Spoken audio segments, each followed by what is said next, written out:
How should a calisthenics athlete build a stronger core or thicker lower back when, well, what you have available only is your own weight? So the question is, can bodyweight training properly develop your spinal muscles or your lower back? And a following question is, should a calisthenics athlete also include deadlifts? Well, this is the topic for the video and I'll give you some interesting insights, so stay with me.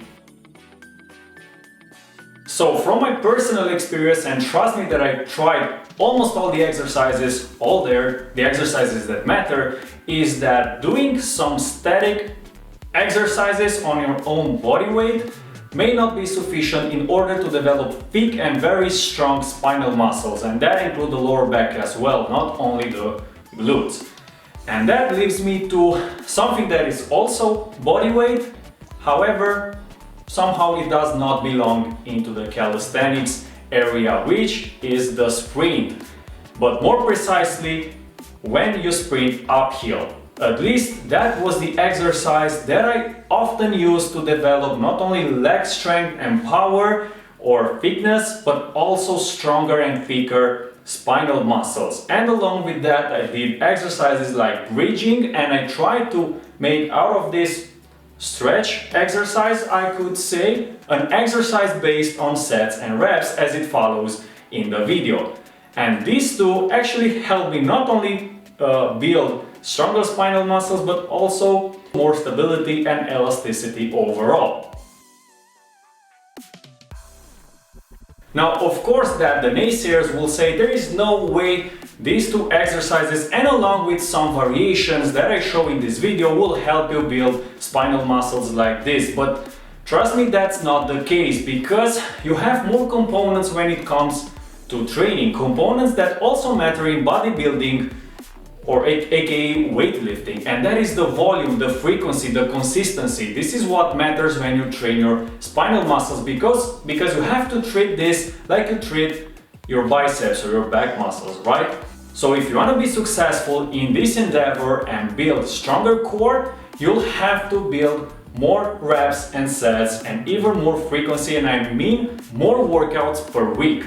A following question may be regarding the volume. How many sets, how many reps? Well, don't get stuck on that, because what you have to aim is for the muscle soreness, the muscle failure. So try to keep a good form, try to train them as hard as possible with as many reps as possible. It doesn't matter if you do 15 or 10 or 20 reps per set, as long as you fatigue the muscles entirely and it gets sore the days after. So doing deadlifts, of course, in my opinion, is not mandatory. However, it stays an awesome and very beneficial exercise, and you should do it if you have a barbell available.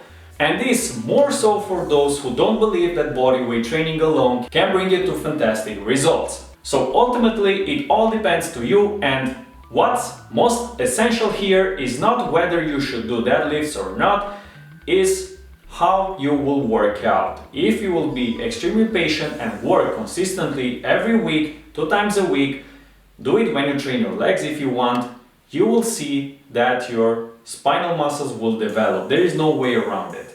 One suggestion for those who will follow purely bodyweight exercises is to also include some sorts of squats or plyometric squat exercises, because those ones will also engage the lower back to a high degree. For those attempting a hybrid training, well, I have one essential tip for you. Don't go extremely heavy when you lift the bar. I like going with 10 or 12 reps per set. I know that's not a lot of weight perhaps for me or even for you in this situation, in this scenario, but trust me that you will focus a lot on time under tension and on squeezing the muscles extremely hard. And this is what you have to have in consideration. It's building up reps and sets. Then you'll have the intensity from doing volume, not from lifting extremely hard. Why do I say that? It's for health purpose.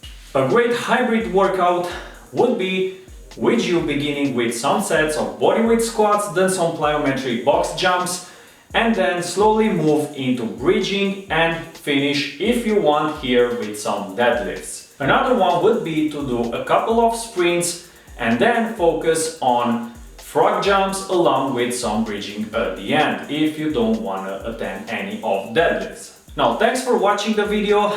Subscribe if you're new on the channel, and if you're interested into more workout routines, go check out my website. I have a lot of programs there available for you right now. Thanks, and I'll catch you in the next video. Salute!